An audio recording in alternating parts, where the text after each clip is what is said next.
Here we go, the back half, pick 17 to 32 of this 2026 NFL mock draft. And we've got the playoff teams here. So teams that did really well last year, had a bunch of success. So what types of moves do they wind up deciding to make? So let's go straight to pick number 17. It was the Jets at 16. They had that selection because of that Colts trade at 17.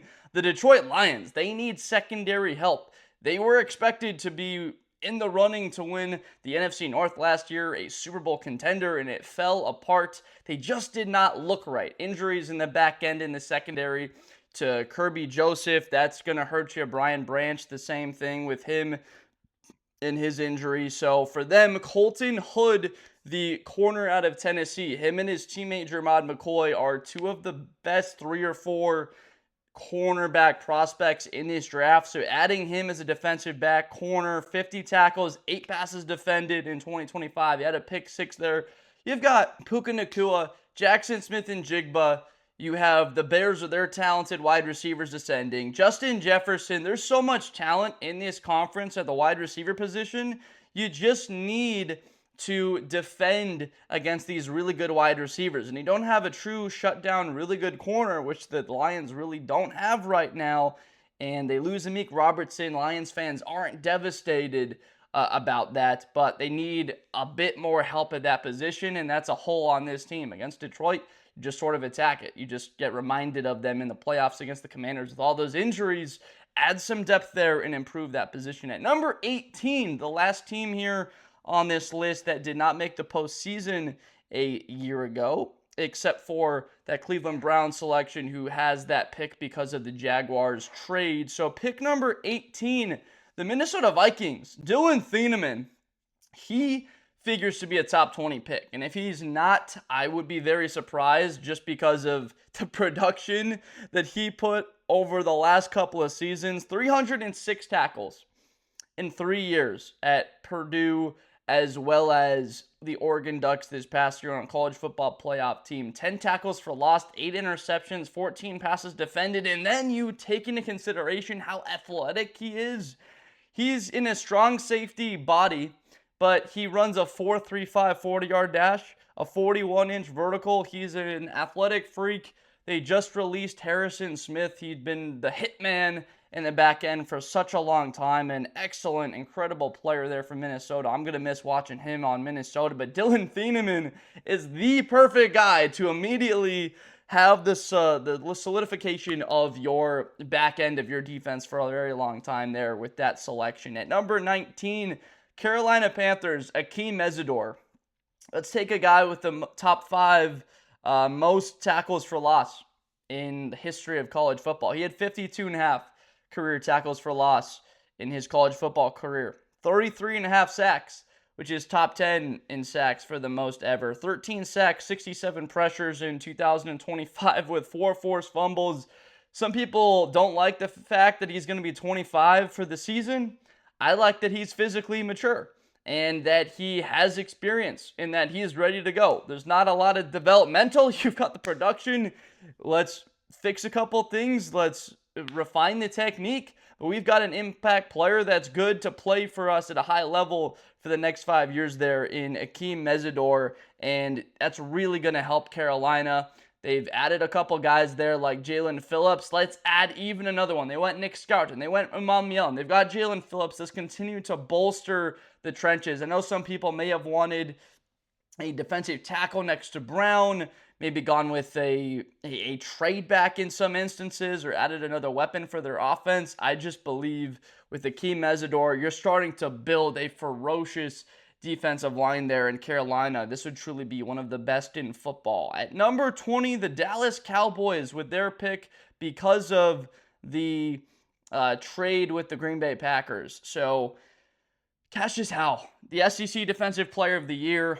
People didn't like the short arms length. I love the production, the high motor, the effort that he gives on every single play. 11.5 sacks and 15 tackles for loss in the Southeast Conference a season ago for Texas A&M, a college football playoff team. Dallas needs to get pressure on the quarterback. They need a guy that can also defend the run well, and you're getting that in Cashius Howell. They've got his Araku now, Quinn Williams there. Rashawn Gary, add in another player. I like Carolina. I like the Dallas Cowboys adding in players.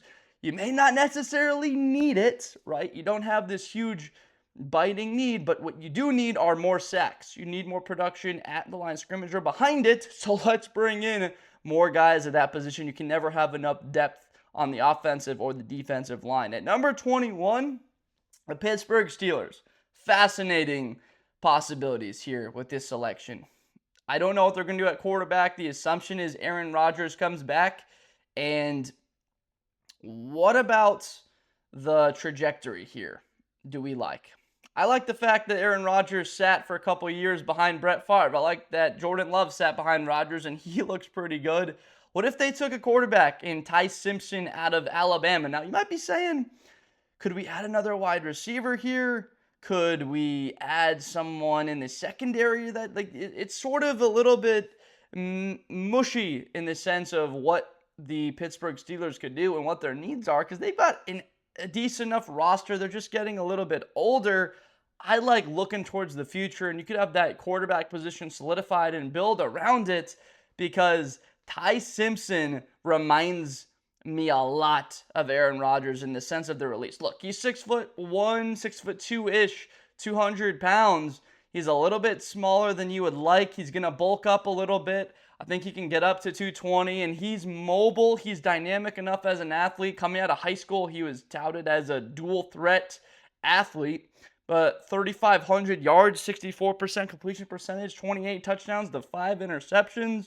Last year, it's pretty good production in the Southeast Conference, and you sort of look at that schedule that they had to go through. That was pretty tough, and for them to make the playoff, it was impressive. They added Brisker, Piitman, Dowdle, Jamel Dean, so they filled in a couple of spots, lost a few guys, but you bring in Ty Simpson, he can learn for a year with Rodgers, and then maybe compete for Will Howard in the second year if Rodgers wound up leaving.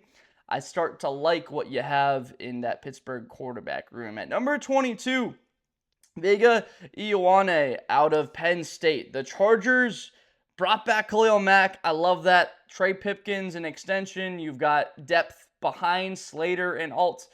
The offensive line, if it was good, if you had Slater and Alt, I think that the Chargers could have been a team that was in the Super Bowl last year. That's how good their defense was.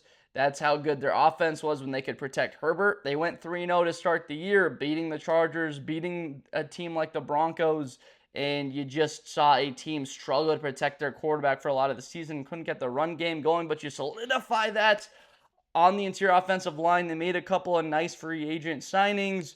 Keep your focus towards the offensive line, keeping your franchise quarterback and Herbert upright. At number 23, the Philadelphia Eagles. So Caleb Lomu started 22 games, played 25 with Utah, with Kyle Whittingham, one of my favorite coaches in college football. He's authentic, tells it like it is, got a ton of energy and passion for the game still. He's now the head coach at Michigan. The Eagles have spent their picks, their first rounders, on defensive players. Jahad Campbell last year, Quinyon Mitchell the year before that, Jalen Carter the year before that, Nolan Smith out of Georgia the year before that, Jordan Davis the year before that. So 4 players out of the SEC and the kid out of Toledo. And now I think they go offense. And they look at last season and they say, okay, our defense is pretty good. And we lost Blankenship, doesn't help. We brought in Reek Woolen at corner, so we like that. We lost Nakobe Dean. We lost Ojulari. We lost Jalen Phillips. But we still have a good defense because we signed Jordan Davis. We still got Jalen Carter. I know there's been talks about maybe them shipping him, but he's still there as of now. You've got Zach Bond. Let's look on that offensive line. When Lane Johnson went down, the offense sort of went down for Philly last year.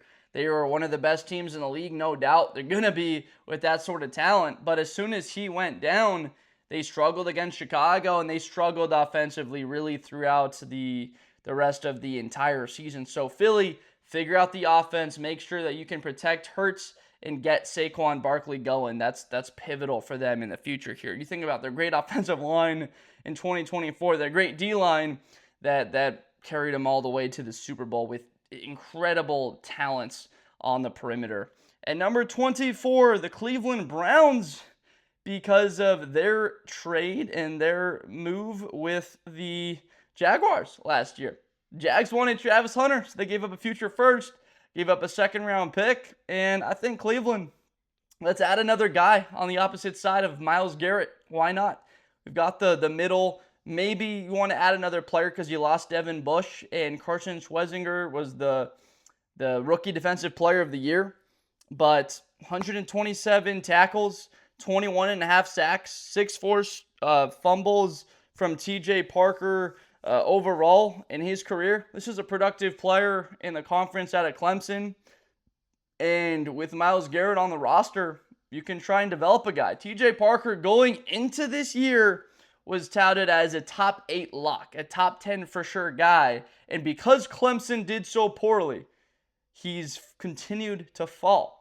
He had a ton of production. This guy was unbelievable in 2024, and a part of that sort of sick mess of what Clemson was last season, you're starting to see guys like him fall. Peter Woods, haven't even talked about him, and don't believe he's going to be mentioned here in a second. So if you have TJ Parker added to the other side of Myles Garrett, and he can learn from him and those tools, you're going to get a heck of a player potentially developed. At number 25, the Chicago Bears. So they lose Kevin Byard, you lost Brisker, you lose Nahshon Wright, and you're curious about those happenings. You cut Tremaine Edmonds, but 1-year deal for Wright, 1-year deal for Byard, 1-year deal for Brisker, and it's like the value of these guys isn't deemed to be incredibly high. So maybe Chicago is onto something here. If Emmanuel McNeil Warren out of Toledo is still on the board, 206 tackles, 8 fumbles forced, 5 picks, 13 passes defended the last 3 years, and he can fill into that true strong safety role next to Kobe Bryant in the back end, Chicago Bears would be getting faster. They would be getting more dynamic. They would be replacing Brisker's physicality with another very physical player in McNeil Warren. I think it's an immediate upgrade, to be honest. If they got McNeil Warren or Dillon Thieneman, if they were to trade up, I had them maybe trading up to the pick before the Vikings and the Lions into pick number 16 with the Jets. They obviously want to add a little bit more capital in different places, but you'd probably have to give up a little bit to go from 25 to 16. Maybe not the extent of a first rounder, but certainly a 2, maybe 2 2s or a 2 and 2 3s. Like, there's a lot of capital, maybe both your second rounders this year, and you don't want to do that. And so McNeil Warren, if he's still on the board, and all these talented players, you start to see some pretty good guys drop a decent amount. So Chicago improves on defense. Now I hear it. D tackle is important. Left tackle is important for next year with no Ozzie Trapillo and Theo Benedict, Braxton Jones. That isn't exactly the most exciting prospect there to protect your quarterback in Caleb. But you can't take a center in the first round. Defensive line, you're going to be able to take a guy at pick 57 and 60 in that second round there. So as far as getting the second best player at their position, you'd be looking at defensive tackle. You could go there. I think there'll be only 1 taken, at the very most 2 before they pick here, or safety. You could get the third best one in the draft there. At number 26, the Buffalo Bills. So they traded with Chicago for DJ Moore, so they don't have their second round pick. I want to see them add somebody in the back end, someone physical, someone in Brandon Cisse at corner that has a little bit of flexibility, that can play and move around a little bit. 41-inch vert, 10-11 broad jump, 10 passes defended the last 2 years, South Carolina. His teammate, Jalen Kilgore, is another heck of a player. Think back to 2 years ago.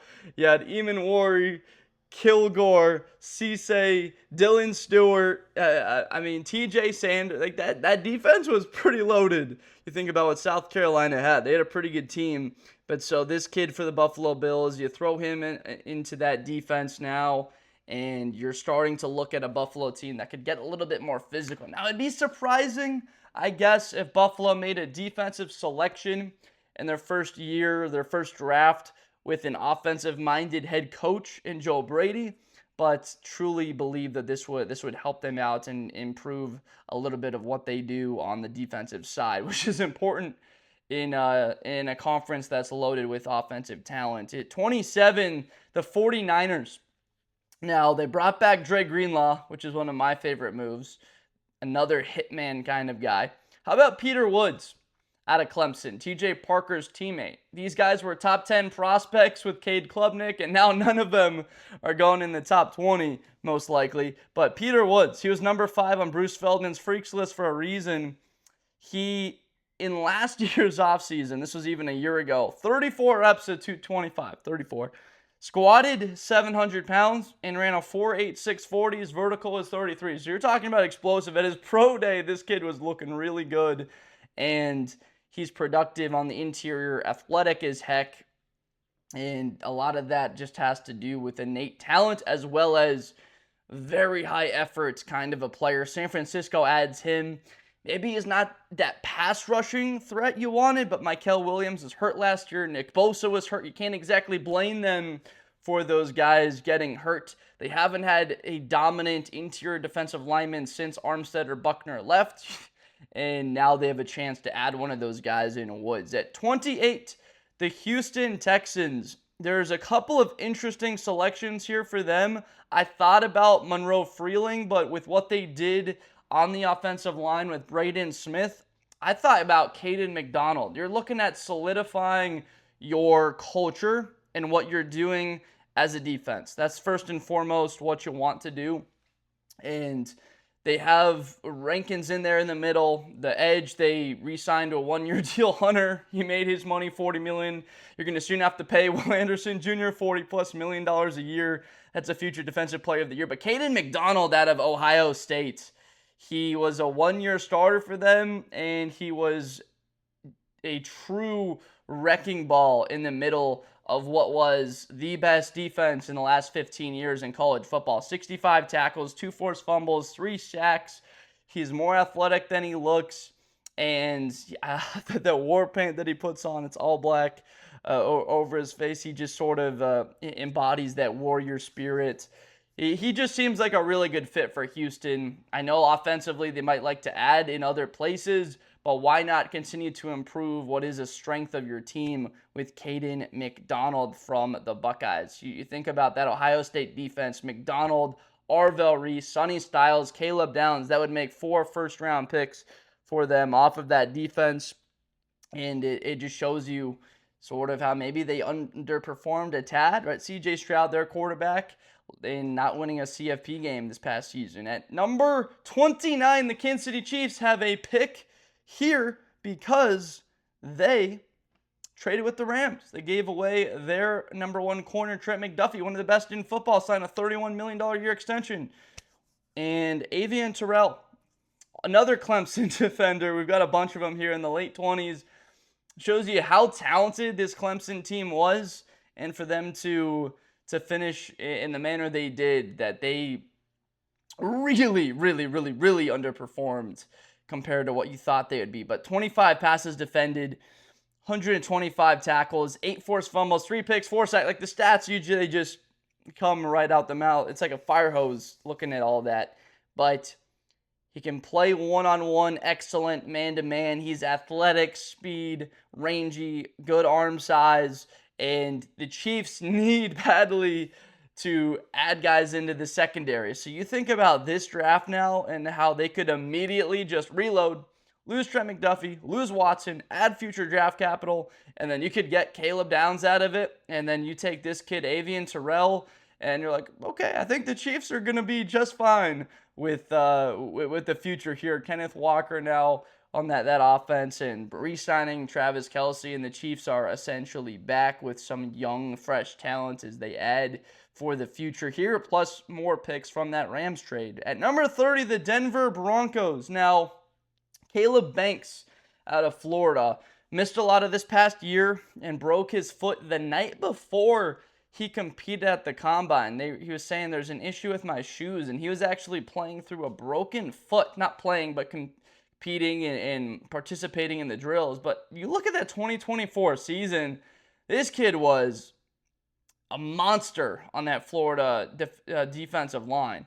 4.5 sacks, a forced fumble, 21 tackles, and he was in the backfield on every 4 or 5 snaps, just chasing after a quarterback. And in that conference where you have such high-level offensive line play, some really good centers and guards on the interior, and he was truly making some of these guys look small and unathletic. At 6'6", 330, tested so well on the relative athletic score. It's just a question of our team's a little bit scared about the injury history, but you lose John Franklin Myers, and he's now a Tennessee Titan. Do you add a guy like Banks to try and help on the defensive line there and keep your strength to strength? At 31, the New England Patriots. Now, there's quite a debate about who the 4th best receiver is in this draft. Some people want to tell you that Mekhi Lemon, Jordan Tyson, Carnell Tate, one of those guys are not the best 3 wide receivers. Maybe one of them winds up not being 4 years from now. But as of right now, production, what they can put on athletically, and the hands that they have, and then really good leadership traits, it's a top 3, and there's a really big gap. But KC Concepcion and what he did for A&M this past year, 919 yards, 9 touchdowns in 2025 next to Mario Craver. Boy, were those guys really explosive. And 2,200 career yards, 25 touchdowns for KC Concepcion. How about the New England Patriots? Add him to an offense now with Romeo Doubs and Travion Henderson in the backfield.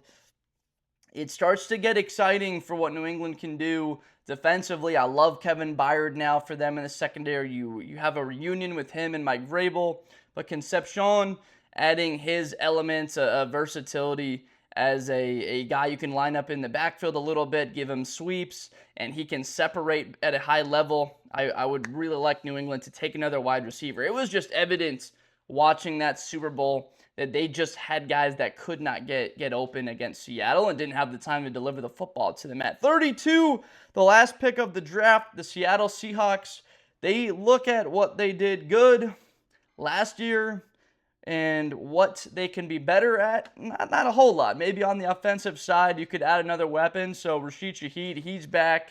They've got, obviously, JSN. He's going to be signing a big deal. But I love that defensive line, and I want to continue throwing resources at it because, again, I talked about in my video the first 16 picks.